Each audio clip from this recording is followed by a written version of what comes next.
Morning and welcome back to my channel Swara Madhyama. ನಾನು ನಿಮ್ಮ ಪ್ರೀತಿಯ ಶ್ರೀ ವೆಂಕಟೇಶ್. ಬೆಳಗ್ಗೆ ಮತ್ತು ಆ್ಯಸ್ ಯೂಶಲ್ ನಮ್ಮ ಅಡುಗೆ ಮನೆಯಿಂದನೇ ವೀಡಿಯೋ ಸ್ಟಾರ್ಟ್ ಮಾಡ್ತಿರೋದು. ನೀವು ಟೈಮ್ ಈಗ 9 ಗಂಟೆ. ತಿಂಡಿಗೆ ಯೂಶಲ್ ಇಲ್ಲಿ ರೆಡಿಯಾಗಿರೋದು ಇಡ್ಲಿ ಆ್ಯಂಡ್ ಅದ್ರ ಜೊತೆ ಸಾಂಬಾರು. ಇಡ್ಲಿ ಸಾಂಬಾರು ಮಾಡ್ತಿದ್ದೆ. ನನಗೆ ಸುಮಾರು ಹೇಳ್ತಿರ್ತೀನಿ ಇಡ್ಲಿ ಹಾಕ್ಬಿಟ್ಟಿದ್ದೆ. ಒಂದು 2-3 ದಿನ ಯೋಚನೆ ಇರೋಲ್ಲ ಇಡ್ಲಿ ದೋಸೆ ಏನಾರೋ ಒಂದು ಮಾಡ್ಕೋಬೋದು ಅಂತ. ಆ್ಯಂಡ್ ಅದ್ರ ಜೊತೆ ಆ್ಯಕ್ಚುಲಿ ನಾನು ಇಡ್ಲಿಗೆ ನೆನೆಸ್ದೆ, ಬಟ್ ಕಾಳು ನೆನೆಸೋದು ಮರ್ತೋಗ್ಬಿಡ್ತು. ಸೊ ಹಾಗಾಗಿ ಇವಾಗ ನೆನೆಸ್ಕೊಂಡೆ ಮಧ್ಯಾಹ್ನಕ್ಕೆ ಏನಾರ ಮಾಡ್ಕೋಬೋದು ಅಂತ. ಆ್ಯಂಡ್ ಮ್ಯಾಂಡೇಟ್ರಿ ಇದು ತುಂಬ ಜನ ಕೇಳ್ತಾ ಇದ್ರಿ, ಅದಕ್ಕೆ ಸಿಂಪಲಾಗಿ ತೋರಿಸೋಣ ಅಂತ ಅಂದ್ಕೊಂಡೆ. ಕಡಲೆಕಾಯಿ ಬೀಜದ್ದು ಮಸಾಲ ಅಂದರೆ ಗ್ರೌಂಡ್ನಟ್ ಮಸಾಲ ತುಂಬ ಇಲ್ಲ, ಒಂದು ಸ್ವಲ್ಪ ತೊಗೊಂಡು ಎಣ್ಣೆ ಏನು ಬೇಡ, ಜಸ್ಟ್ ಹುರ್ಕೊಂಡಿದ್ದೀನಿ. ಹುರ್ಕೊಂಡ್ರೆ ಅದೊಂಥರ ಕ್ರಂಚಿಯಾಗಿರುತ್ತೆ ಅಂತ ಹುರ್ಕೊಂಡಿದ್ದೀನಿ. ಸಿಪ್ಪೆ ಎಲ್ಲ ಏನು ತೆಗೆದಿಲ್ಲ, ನಾರ್ಮಲಾಗಿ ಹಾಕಿದರೆ. ಇದಕ್ಕೆ ನೀವು ಏನು ತರಕಾರಿ ಬೇಕಾದರೂ ಆ್ಯಡ್ ಮಾಡ್ಕೋಬೋದು. ಬಟ್ ಈಸಿಯಾಗಿ ತಿನ್ನೋವಂಥದ್ದು, ಹಾಗೆ ಕುಕ್ ಮಾಡಿದ್ರು ಪರವಾಗಿಲ್ಲ ಅಂತ ಇರೋದು ಅಂದರೆ ಅದು ಸೌತೆಕಾಯಿ. ಸೊ ಒಂದು ಅರ್ಧ ಸೌತೆಕಾಯಿ ದೊಡ್ಡದೇ, ಸ್ವಲ್ಪ ಜಾಸ್ತಿನೇ ಆಯಿತು. ಆ್ಯಂಡ್ ಅದ್ರ ಜೊತೆ ಒಂದು ಕ್ಯಾರೆಟ್ ತುರಿದಿಟ್ಕೊಂಡಿದ್ದೆ. ಈ ನಡುವೆ ಎದ್ದಿದ ತಕ್ಷಣ ಫಸ್ಟು ಏನು ತಿಂಡಿ ಅಂತ ಯೋಚನೆ ಮಾಡೋದ್ರ ಜೊತೆಗೆ ಪ್ಯಾರ್ಲಲ್ಲಿ ಹೋಗೋದು ಯಾವ ತರಕಾರಿನ ಯೂಸ್ ಮಾಡಿಕೊಂಡು ಏನು ಮಾಡ್ಕೋಬೋದು ಅಂತ. ಸೊ ಹಾಗಾಗಿ ಇಷ್ಟು ಹಾಕ್ಕೊಂಡೆ. ಈ ಜೊತೆ ಒಂದು ಸ್ವಲ್ಪ ಸ್ವೀಟ್ ಕಾರ್ನ್ ಇತ್ತು. ಇದನ್ನು ತುಂಬ ದಿನ ಆಗೋಗ್ಬಿಟ್ರೆ ಅದು ಹಾಳಾಗೋಗ್ಬಿಡುತ್ತೆ ಅಂತ ಒಂದು ಸ್ವಲ್ಪ ಸ್ವೀಟ್ ಕಾರ್ನ್. ಇದಕ್ಕೆ ಫಸ್ಟ್ ಒಂದು ಸ್ವಲ್ಪ ಮಾಮೂಲಿ ಬೇಸಿಕ್ ಬೇಕಲ್ವಾ ಮಸಾಲೆಗಳು ಆ ಥರದ್ದು ಸ್ವಲ್ಪ ತುಂಬ ಕಮ್ಮಿ ಆಗ್ತದೆ. ಉಪ್ಪು ಆ್ಯಂಡ್ ಸ್ವಲ್ಪ ಪೆಪ್ಪರ್ ಪೌಡರ್ ಸ್ವಲ್ಪ ಸಾಕು.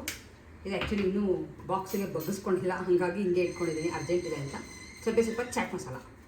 ಇದಕ್ಕೆ ನೀವು ಚಿಲ್ಲಿ ಪೌಡರ್ ಎಲ್ಲನೂ ಆಪ್ಷನಲ್, ನೀವು ಬೇಕಿದ್ರೆ ಹಾಕೋಬೋದು. ಆ್ಯಂಡ್ ಇದ್ರ ಜೊತೆ ಸ್ವಲ್ಪ ಸನ್ಫ್ಲವರ್ ಸೀಡ್ಸ್, ಪಂಪ್ಕಿನ್ ಸೀಡ್ಸ್ ಅಥವಾ ಯಾವ್ದಾದ್ರು ಆ್ಯಡ್ ಮಾಡ್ಕೋಬೋದು. ಸ್ವಲ್ಪ ಆ್ಯಕ್ಚುಲಿ ತುಂಬ ಟೇಸ್ಟಿಯಾಗಿರುತ್ತೆ. ಇದ್ರ ಜೊತೆ ಇದು ಕೆಲವ್ರಿಗೆ ಇಷ್ಟ ಆಗುತ್ತೆ, ಕೆಲವ್ರಿಗೆ ಇಷ್ಟ ಆಗಲ್ಲ, ಬಟ್ ನಮಗೆ ಬೇಕು, ಇಷ್ಟ ಆಗುತ್ತೆ ಅಂತ ನಿಂಬೆಹಣ್ಣು, ಸ್ವಲ್ಪ ಜಾಸ್ತಿನೇ ನಿಂಬೆಹಣ್ಣು. ಇದಕ್ಕೆ ಕೊಬ್ಬರಿ ತುರಿದಿದ್ರೆ ಅದನ್ನು ಹಾಕೋಬೋದು, ಆಮೇಲೆ ಕೊತ್ತಂಬರಿ ಸೊಪ್ಪು ಹಾಕೋಬೋದು, ಎಲ್ಲನೂ ಆಪ್ಷನಲ್. ಬಟ್ ನಾನು ಸ್ವಲ್ಪ ಬೆಳಗ್ಗೆ ಹೊತ್ತು ಪ್ಲೇನಾಗಿ ಇಡ್ತೀನಿ. ಕೊತ್ತಂಬರಿ ಸೊಪ್ಪು ಆ್ಯಕ್ಚುಲಿ ಖಾಲಿನೂ ಆಗೋಗ್ಬಿಟ್ಟಿದೆ, ಬೇಗ ಖಾಲಿ ಆಗೋಗುತ್ತೆ. ಎಸ್, ಸಿಂಪಲಾಗಿ ಗ್ರೌಂಡ್ನಟ್ ಮಸಾಲ ರೆಡಿ ಇದೆ, ಈಸಿಯಾಗಿ ಮಾಡ್ಕೋಬೋದು. ಅದು ನೀವು ನಾನು ಯೂಶ್ವಲಿ ಏನು ಮಾಡ್ತಿದ್ದೆ, ಕಡಲೆಕಾಯಿ ಬೀಜನ ಹುರಿದಿಟ್ಕೊಂಡಿರ್ತೀನಿ, ಯಾವಾಗ ಬೇಕು ಅವಾಗ ತೆಗೆಯೋದು, ಇದನ್ನು ಮಿಕ್ಸ್ ಮಾಡಿಕೊಂಡು ತಿನ್ನೋದು. ಸಖತ್ ಟೇಸ್ಟಿಯಾಗುತ್ತೆ, ಟ್ರೈ ಮಾಡಿ ನೋಡಿ. ಸೊ ಇದು ರೆಡಿ ಆಗಿದೆ. ಹಾಗೆ ಫುಲ್ ಖುಷಿ ಅಂದರೆ ಮೊನ್ನೆ ಗೋಧಿ ಹುಲ್ಲು ಹಾಕಿದ್ನಲ್ಲ, ಸಕ್ಕತ್ತಾಗಿ ಬಂದಿದೆ. ಇಲ್ಲಿ ನೋಡಿ, ತುಂಬ ಚೆನ್ನಾಗಿ ಚಿಗುರಿದೆ. ನಾನು ಹಬ್ಬದಷ್ಟೊತ್ತಿಗೆ ಇನ್ನೂ ನಮಗೆ ಡೌಟ್ ಇತ್ತಲ್ಲ 21, 28 ಅಂತ, ಅಷ್ಟರೊಳಗೆ ಚಿಗುರುತ್ತಾ ಇಲ್ವಾ ಅಂತ ಅಂದ್ಕೊಂಡಿದ್ದೆ. ಬ್ಯೂಟಿಫುಲ್ಲಾಗಿ ಚಿಗುರಿದೆ. ಆದರೆ ನಾವು ಹಬ್ಬ ಮಾಡ್ತಿರೋದು 28ನೇ ತಾರೀಕು. ಸೊ 28ನೇ ತಾರೀಕು ಅಷ್ಟೊತ್ತಿಗೆ ಎಷ್ಟು ದೊಡ್ಡದಾಗುತ್ತೋ ಗೊತ್ತಿಲ್ಲ. ಇನ್ನೂ ಮಾಮೂಲಿ 21ನೇ ತಾರೀಕು ಹಬ್ಬಕ್ಕೆ ಇನ್ನೂ ಒಂದೆರಡು ಮಾಮೂಲಿ 21ನೇ ತಾರೀಕು ಹಬ್ಬಕ್ಕೆ ಇನ್ನೂ ಒಂದು 3-4 ದಿನದಷ್ಟು ಇದೆ. ಇಷ್ಟು ಬೇಗ ಇಷ್ಟು ಚೆನ್ನಾಗಿ ಚಿಗುರಿದೆ. ಕ್ಲೀನಾಗಿ ಟ್ರಿಮ್ ಮಾಡಿಬಿಟ್ಟು ನೋಡೋಣ. ಇನ್ನೊಂದು ವಾರಕ್ಕೆ ನೀರು ಹಾಕ್ತಾಯಿದ್ವಿ.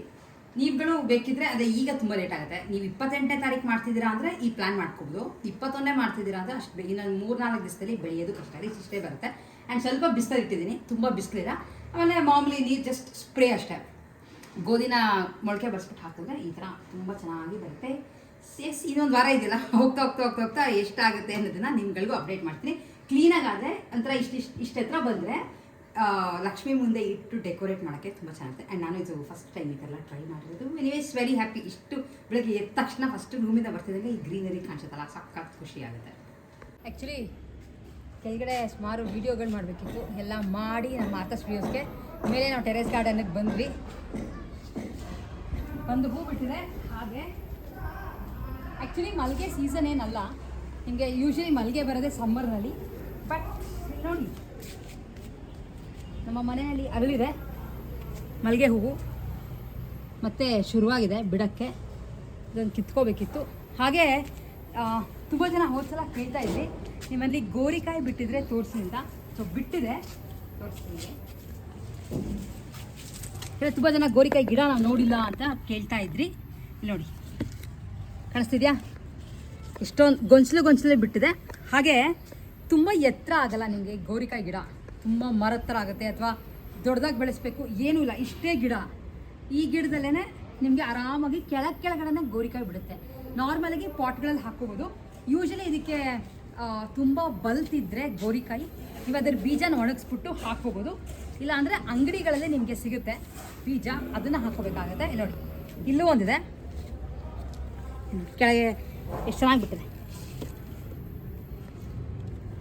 ಹಸಿರುಗಿದೆ. ಹಾಗೆ ತುಂಬ ಜನ ಕೇಳ್ತಾ ಇದ್ರಿ ನೀವು ಏನು ಗೊಬ್ಬರ ಹಾಕ್ತೀರಾ ಅನ್ನೋದನ್ನ ಹೇಳಿ ಅಂತ. ಯೂಶಲಿ ನಾವು ಹಾಕೋದು ವರ್ಮಿ ಕಾಂಪೋಸ್ಟ್ ಒಂದು ಹಾಕ್ತೀವಿ, ಅದು ಬಿಟ್ಟರೆ ಗ್ರ್ಯಾನ್ಯೂಲ್ಸ್ ಹಾಕ್ತೀವಿ. ಎಲ್ಲಾದ್ರದ್ದು ಬೇಕಿದ್ರೆ ನಿಮಗೆ ಲಿಂಕ್ಗಳು ಹಾಕಿರ್ತೀನಿ. ಆ್ಯಂಡ್ ವರ್ಮಿ ಕಾಂಪೋಸ್ಟ್ ನೀವು ಅಂಗಡಿಗೆ ಹೋಗಿ ತರಬೇಕಾಗತ್ತೆ. ನಾವು ತರೋದು ಯೂಶಲಿ ಲಾಲ್ಬಾಗ್ನಲ್ಲಿ ತರ್ತೀವಿ. ನಂಗೆ ಆನ್ಲೈನಲ್ಲಿ ನಾನು ಯಾವತ್ತೂ ವರ್ಮಿ ಕಾಂಪೋಸ್ಟ್ ತರಿಸಿಲ್ಲ. ಗ್ರ್ಯಾನ್ಯೂಲ್ಸ್ ನಿಮಗೆ ನಾರ್ಮಲೇ ಸಿಗುತ್ತೆ. 15 ದಿವಸ ಅಥವಾ 20 ದಿವಸಕ್ಕೆ ಒಂದ್ಸಲ ಒಂದು 4 ಕಾಳು ಅಷ್ಟೇ ತೋರಿಸ್ತೀನಿ ಒಂದ್ಸಲ ಹೇಗಿರುತ್ತದು ಅಂತ. ಅದು ಬಿಟ್ಟರೆ ಅಲ್ಲಿ ನಿಮಗೆ ಬಿನ್ಗಳು ಕಾಣಿಸ್ತಾ ಇರ್ಬೋದು, ಡ್ರಮ್ ಥರ, ಅದರೊಳಗೆ ನಾವು ರೆಡಿ ಮಾಡ್ಕೊಳ್ಳೋವಂಥ ಕಾಂಪೋಸ್ಟ್ ಅಂದರೆ ಕಿಚನ್ ವೇಸ್ಟ್ ಇರುತ್ತಲ್ಲ, ಯೂಶಲಿ ಫ್ರೂಟ್ ವೇಸ್ಟು ಇಲ್ಲ ಏನದು ತರಕಾರಿಗಳದ್ದು ವೇಸ್ಟ್, ಸಿಪ್ಪೆಗಳು ಎಲ್ಲ ಇರ್ತಲ್ಲ, ಅದನ್ನು ಹಾಕ್ತೀವಿ. ಅದ್ರ ಜೊತೆ ಸ್ವಲ್ಪ ಮಣ್ಣು, ಒಂದು ಲೇಯರ್ ಮಣ್ಣು, ಅದು ಕಿಚನ್ ಪೀಲ್ಗಳಿರ್ತಲ್ಲ ಅದು ವೇಸ್ಟು, ಹಾಗೆ ಒಣಗಿರೋಂಥ ಎಲೆ. ಇದ್ರ ಜೊತೆ ನಿಮಗೆ ಡಿಕಂಪೋಸ್ಟ್ ಮಾಡೋಕ್ಕೆ ಕೆಲವು ಪೌಡ್ರ್ಗಳು ಸಿಗುತ್ತೆ, ಲೈಕ್ ಅದು ಆರ್ಗ್ಯಾನಿಕ್ದೇ ಸಿಗುತ್ತೆ. ನೀವು ಅದನ್ನು ಒಂದು ಸ್ಪೂನ್ ಹಾಕ್ಬಿಟ್ಟು 1 ತಿಂಗಳಷ್ಟು ಬಿಟ್ಟುಬಿಟ್ರೆ ನಿಮಗೆ ಕ್ಲೀನಾಗಿ ಡಿಕಂಪೋಸ್ ಆಗುತ್ತೆ. ತೆಗೆದುಬಿಟ್ಟು ನಾರ್ಮಲಾಗಿ ಮಣ್ಣು ಜೊತೆ ಮಿಕ್ಸ್ ಮಾಡಿಬಿಟ್ಟು ಗಿಡಗಳಿಗೆ ಹಾಕೋಬೋದು. ಗಿಡಗಳು ತುಂಬ ಚೆನ್ನಾಗಿ ಬರುತ್ತೆ. ಆ್ಯಂಡ್ ಈಗ ಸ್ವಲ್ಪ ಮಳೆ ಇರೋದ್ರಿಂದ ಆ್ಯಕ್ಚುಲಿ ಗಿಡಗಳೆಲ್ಲ ಚೆನ್ನಾಗಿ ಚಿಗುರ್ಬಿಟ್ಟಿದೆ, ಹಾಗಾಗಿನೇ ಇಷ್ಟು ಬಿಟ್ಟಿರೋದು. ತೋರಿಸ್ತೀನಿ, ಒಂದ್ಸಲ ಓಪನ್ ಮಾಡಬೇಕು. ಒಳಗಡೆ ಇಟ್ಟಿರ್ತೀವಿ, ಯಾಕೆಂದರೆ ಮಳೆ ಎಲ್ಲ ಬಂದದ್ದು ಎಸೆನ್ಸ್ ಆಗಲಿ ಹಾಳಾಗಿ ಹೋಗ್ಬಿಡುತ್ತೆ ಅಂತ ಒಳಗಿಟ್ಟಿರ್ತೀವಿ. ತೋರಿಸ್ತೀನಿ. ಸೊ ಇದು ತುಂಬ ಜನ ಕೇಳಿದ್ರಿ, ಹಾಗಾಗಿ ನಿಮಗೆ ಗೋರಿಕಾಯ್ದು ಅಪ್ಡೇಟ್ ಮಾಡಿದ್ದೀನಿ. ಹಾಗೆ ಇದು ಮಲ್ಲಿಗೆ ಗಿಡ, ಮೋಸ್ಟ್ಲಿ ಅದು ತುಂಬ ದೊಡ್ಡದಾಗಿ ಬಿಡುತ್ತೆ, 14 ಸುತ್ತಿನ ಮಲ್ಲಿಗೆ ಅಂತ ಅನಿಸುತ್ತೆ. ಹಾಗೆ ನೀವು ಈ ಮಲ್ಲಿಗೆ ಗಿಡಗಳನ್ನ ಬೇರೆ ಸಮೇತ ಅಂಗಡಿಲೇ ತಂದು ಹಾಕಬೇಕು ಅನ್ನೋದೇನೂ ಇಲ್ಲ. ಸ್ವಲ್ಪ ಬಲ್ತಿರೋ ಕಡ್ಡಿಗಳು ಕಿತ್ಕೊಂಡ್ಬಿಟ್ಟು ಕೆಳಗಡೆ ಒಂದಿಷ್ಟುದ ಎಲೆಗಳನ್ನ ತೆಗೆದುಬಿಟ್ಟು ಮಾಮೂಲಿ ಮಣ್ಣಲ್ಲಿ ಹಾಕ್ಕೊಂಡ್ರೆ ನಿಮಗೆ ಗಿಡ ಚಿಗುರ್ತಾ ಹೋಗುತ್ತೆ. ನಾವು ಸುಮಾರು ಈ ಥರದ್ದೆಲ್ಲ ಯಾವ್ದಾರ ಮನೆಗೆ ಹೋದಾಗ ಚೆನ್ನಾಗಿ ಕಾಣಿಸಿದ್ರೆ ಕಿತ್ಕೊಂಡು ಬಂದು ಹಾಕಿರೋದು. ಎಲ್ಲದಕ್ಕೂ ನೀವು ದುಡ್ಡು ವೇಸ್ಟ್ ಮಾಡೇ ತಂದು ಹಾಕ್ಕೋಬೇಕು ಅನ್ನೋಂಥದ್ದು ಏನೂ ಇರಲ್ಲ. ನಲ್ಲಿ ನಿಮಗೆ ಈ ಥರ ಗ್ರ್ಯಾನ್ಯೂಲ್ ಪ್ಯಾಕೆಟ್ ಸಿಗುತ್ತೆ, 1 kg ಪ್ಯಾಕೆಟ್. ಇದು ತುಂಬ ಏನು ಕಾಸ್ಟ್ಲಿ ಇಲ್ಲ. ನೀವು ಆಮೇಲೆ ಎಲ್ಲ ಗಿಡಕ್ಕೂ ಹಾಕ್ಬೋದು, ಇನ್ಕ್ಲೂಡಿಂಗ್ ಇಂಡೋರ್ ಪ್ಲಾಂಟ್ಸ್ಗೆ. ಎಲ್ಲ ನೋಡಿ ಈ ಥರ ಇರುತ್ತೆ, ಚಿಕ್ಕದು ಸಾಸಿವೆ ಇರುತ್ತೆ, ದಪ್ಪ ಸಾಸಿವೆ ಬರುತ್ತಲ್ಲ ಆ ಥರ ಇರುತ್ತೆ. ಇದನ್ನು 15-20 ದಿನಕ್ಕೆ ಒಂದ್ಸಲ ಒಂದು 4 ಕಾಳು ಬುಡಕ್ಕೆ ಹಾಕೋದಷ್ಟೇ. ನಾನು ಸುಮಾರು ಹಾಕ್ಬಿಟ್ಟಿದ್ದೀನಿ ರೀಸೆಂಟಾಗಿ, ಅದಕ್ಕೆ ತುಂಬ ಹಾಕ್ತಿಲ್ಲ. ಇಲ್ಲಿ ನೋಡಿ, ಹಾಕ್ಬಿಟ್ಟು ನಾರ್ಮಲಾಗಿ ನೀರು ಹಾಕ್ಕೊಂಡು ಹೋಗೋದು. ಗಿಡಗಳು ತುಂಬ ಚೆನ್ನಾಗಿ ಬೆಳವಣಿಗೆ ಆಗುತ್ತೆ. ಸೊ ಡೆಫಿನೆಟ್ಲಿ ಟ್ರೈ ಮಾಡಿ. ಈವನ್ ನೀವು ತುಳಸಿ ಗಿಡ, ಯಾವುದಾದ್ರೂ ಹೂವಿನ ಗಿಡಗಳು, ತರಕಾರಿ ಗಿಡ, ಹಣ್ಣಿನ ಗಿಡ ಯಾವುದಕ್ಕಾದ್ರೂ ಇದು ಹಾಕೋಬೋದು. ಬಟ್ ನಾನು ನಿಮಗೆ ತೋರಿಸ್ತಿರೋದು ಪಾಟ್ಗಳಲ್ಲಿರೋದಕ್ಕೆ ಮಾತ್ರ ಹೇಳಿರ್ತೀನಿ. ದೊಡ್ಡ ಜಾಗಕ್ಕೆಲ್ಲ ನಮಗೆ ಲೈಕ್ ಎಷ್ಟು ಹಾಕಬೇಕು ಅನ್ನೋ ಐಡಿಯಾ ನನಗೂ ಗೊತ್ತಿರಲ್ಲ, ಯಾಕೆಂದರೆ ನಾವು ಸದ್ಯಕ್ಕೆ ಮಾಡ್ತಿರೋದು ಬರೀ ಟೆರೆಸ್ ಗಾರ್ಡನಿಂಗೇ ಆಗಿರೋದ್ರಿಂದ ಪಾಟ್ಗಳಿಗೆ ನೀವು ಆರಾಮಾಗಿ ಇದನ್ನು ಒಂದು 4 ಕಾಳು ಹಾಕ್ಬಿಟ್ಟು ಗಿಡಗಳನ್ನ ಚೆನ್ನಾಗಿ ಬೆಳ್ಕೊಬೋದು. ಇದರದ್ದು ಲಿಂಕ್ನ ಡಿಸ್ಕ್ರಿಪ್ಷನ್ ಬಾಕ್ಸ್ನಲ್ಲಿ ಹಾಕಿರ್ತೀನಿ. ನೀವುಗಳು ನಾರ್ಮಲಾಗಿ ಬೇಕಿದ್ರೆ ಪರ್ಚೇಸ್ ಮಾಡ್ಕೊಂಡು ಇದು ಇಟ್ಕೊಂಡ್ರೆ ನಿಮಗೆ ಸುಮಾರು ದಿನ ಬರುತ್ತೆ. ಯಾಕೆಂದರೆ ತುಂಬ 1 kg ಅಂದರೆ ತುಂಬಾ ಜಾಸ್ತಿ. ಒಂದು 15-20 ದಿನಕ್ಕೆ 4 ಕಾಳು ಅಷ್ಟೇ.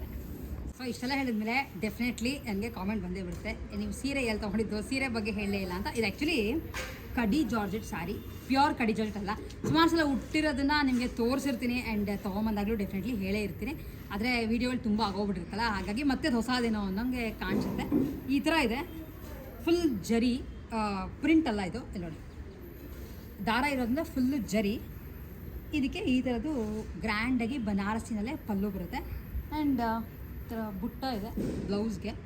ಆ್ಯಕ್ಚುಲಿ ಚಿಕ್ಕ ಫಂಕ್ಷನ್ಗಳು ಬಿಡೋಕ್ಕೆ ಸೀರೆ ತುಂಬ ಚೆನ್ನಾಗಿದೆ. ಆಮೇಲೆ ನೋಡಿ ಕ್ಲೀನಾಗಿ ನಿಂತ್ಕೊಳ್ಳುತ್ತೆ, ಹರಡಲ್ಲ. ಆ್ಯಂಡ್ ಆ್ಯಕ್ಚುಲಿ ಈ ಥರದ್ದು ನಮ್ಮ ಆಕಾಶ್ ಸ್ಟುಡಿಯೋಸ್ನಲ್ಲೂ ಸ್ಟಾಕ್ದು ಬಂದಿತ್ತು. ಎಲ್ಲ ನಾನು ವೀಡಿಯೋ ಮಾಡೋಕ್ಕಿಂತ ಮುಂಚೆನೇ ಬಂದವರು ತೊಗೊಂಡೋದ್ರು, ಸೋಲ್ಡ್ ಔಟ್ ಆಗೋಯ್ತು, ವೆಬ್ಸೈಟ್ ಮಾಡ್ಕೊಂಡು ಸೋಲ್ಡ್ ಔಟ್ ಆಗೋಯ್ತು. ಬಟ್ ಏನಾಗುತ್ತೆ ಗೊತ್ತಾ, ಸುಮಾರು ನಮಗೆ ಲಿಮಿಟೆಡ್ ಸ್ಟಾಕ್ನಲ್ಲಿ ಬಂದಿರುತ್ತೆ, ಹಾಗಾಗಿ ಮತ್ತೆ ರೀಸ್ಟಾಕ್ ಮಾಡೋದು ತಕ್ಷಣಕ್ಕೆ ಕಷ್ಟ ಆಗುತ್ತೆ. ಡೆಫಿನೆಟ್ಲಿ ಈ ಸಲ ಬಂದರೆ ನಿಮ್ಗಳಿಗೆ ಅಪ್ಡೇಟ್ ಮಾಡ್ತೀನಿ. ಹಾಗೆ ಇದ್ರದ್ದು ಬ್ಲೌಸ್ ಡಿಸೈನ್ ನೋಡಿ, ಈ ಥರ ಬ್ರಾಡಾಗಿ ಹೊಲಿಸಿದ್ದೀನಿ. ಆ್ಯಕ್ಚುಲಿ ಕೆಳಗಡೆ ಕಟ್ಟೋ ಥರ ಇಡ್ಸಿದ್ದೀನಿ, ಓಪನ್ ಬ್ಯಾಕ್ ಓಪನ್ ಬ್ಲೌಸ್ ಥರ ಬರುತ್ತೆ, ಆದರೆ ಸೆಕ್ಯೂರ್ ಆಗಿರುತ್ತೆ. ಚೆನ್ನಾಗಿ ಹೊಲ್ಕೊಟ್ಟಿದೆ ಆ್ಯಸ್ ಯೂಶುವಲ್. ಉದ್ದ ಸ್ಲೀವ್ಸ್, ಯಾಕಂದರೆ ರೀಸೆಂಟಾಗಿ ಸ್ಟಿಚ್ ಮಾಡಿಸಿರೋದ್ರಿಂದ. ಆ್ಯಂಡ್ ಸೀರೆ ಈ ಥರ ಇದೆ. ಹೇಗಿದೆ, ಇದ್ರಲ್ಲಿ ತುಂಬ ಕಲರ್ಸ್ಗಳು ಬರುತ್ತೆ, ಬಟ್ ನನಗೆ ಪರ್ಸ್ನಲಿ ಪಿಂಕ್ ಇಷ್ಟ ಆಗುತ್ತೆ ಅಂತ ಪಿಂಕ್ ತೊಗೊಂಡೆ. ನಾನು ಯಾವಾಗ ಮೇಲೆ ಬಂದು ವೀಡಿಯೋ ಮಾಡ್ತೀನೋ ಆವಾಗಲೇ ಮಳೆ ಶುರುವಾಗುತ್ತೆ. ಸೊ ಎಸ್, ಇಷ್ಟು ನಮ್ಮ ಇವತ್ತಿನ ವೀಡಿಯೋ ಆಗಿತ್ತು. ಹೋಪ್ ನಿಮ್ಗಳಿಗೆ ವೀಡಿಯೋ ಯೂಸ್ಫುಲ್ ಆಗಿದೆ ಅಂತ ಅನ್ಕೋತೀನಿ. ಇನ್ನೇ ನಿಮಗೆ ಗಾರ್ಡನಿಂಗ್ ಬಗ್ಗೆ ಬೇಕು ಅಂತಿದ್ರೆ ಡೆಫಿನೆಟ್ಲಿ ಕಾಮೆಂಟ್ ಮಾಡಿ, ಹೇಳ್ತೀನಿ ಅಥವಾ ತೋರಿಸ್ತೀನಿ. ವಿಡಿಯೋ ಇಷ್ಟ ಆಗಿದ್ರೆ ಲೈಕ್, ಶೇರ್ ಆ್ಯಂಡ್ ಸಬ್ಸ್ಕ್ರೈಬ್ ಮಾಡೋದನ್ನ ಡೆಫಿನೆಟ್ಲಿ ಮಿಸ್ ಮಾಡಬೇಡಿ. ಸಿಗ್ತೀನಿ ಮತ್ತೆ ನೆಕ್ಸ್ಟ್ ವೀಡಿಯೋಲಿ. ಅಲ್ಲಿವರೆಗೂ take care and bye bye.